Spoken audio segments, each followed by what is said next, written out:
Holly Anderson paid the taxi driver and turned toward the large stone and metal gates behind her. Looking up, she saw Lochguard, spelled out in twisting metal, as well as some words written in a language she couldn't read. The strange words only reminded her of where she was standing, at the entrance to the Scottish dragon shifter clan lands. Taking a deep breath, Holly willed her stomach to settle. She'd signed up for this. In exchange for trying to conceive a dragon shifter's child, Clan Lochguard had given her a vial of dragon's blood. The money from the sale of that dragon's blood was funding her father's experimental cancer treatments. All she had to do was spend the next 6 months sleeping with a dragon shifter. If she didn't conceive, she could go home. If she did, then she would stay until the baby was born. What was a minimum of 6 months of her life if it meant her father could live? That's if you don't die giving birth to a half-dragon shifter baby. Readjusting the grip on her suitcase, Holly pushed aside the possibility. From everything she'd read, great scientific strides were being made when it came to the role dragon hormones played on a human's body. If she were lucky, there might even be a way to prevent her from dying in 9 to 15 months' time, depending on the date of conception. This isn't work. Stop thinking about conception dates and birthing babies. After all, she might luck out and never conceive at all. Holly moved toward the front entrance and took in the view of the loch off to the side. The dull colour of the lake's surface was calm, with rugged hills and mountains framing it. Considering she was in the Scottish Highlands in November, she was just grateful that it wasn't raining. She wondered if it was raining back in Aberdeen. Thinking of home and her father brought tears to her eyes. He was recovering well from his first course of cancer treatments, but her father's health could decline at any moment. If only dragon's blood could cure cancer, then she wouldn't have to worry.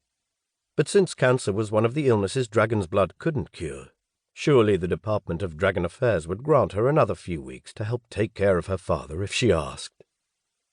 As the taxi backed down the drive, Holly turned around and flagged for the driver to come back.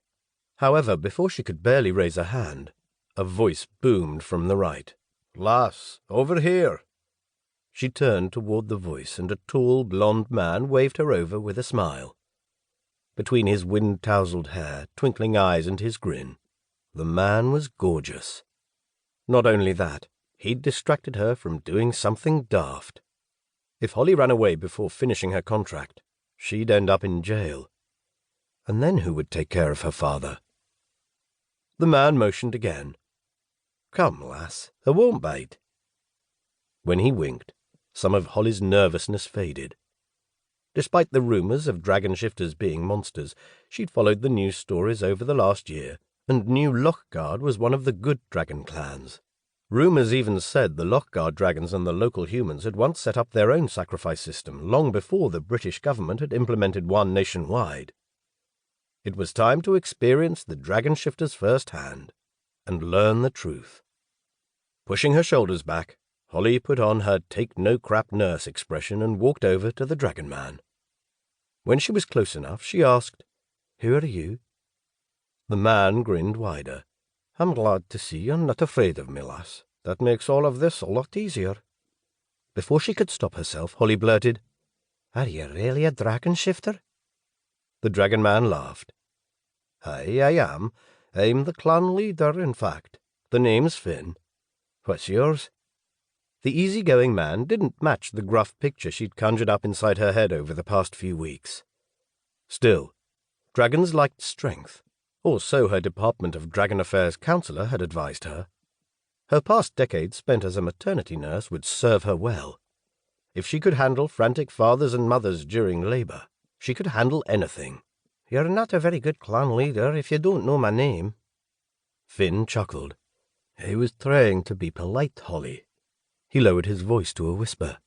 "Some say we're monsters that eat bairns for breakfast. I was just trying to assure you we can be friendly." Confident the smiling man wouldn't hurt her for questioning him, she stated, "You could be acting. I think my mate is going to like you." At the mention of the word mate, Holly's confidence slipped a fraction. After all, she'd soon be having sex with a dragon shifter to try to conceive a child. That was the price all sacrifices had to pay.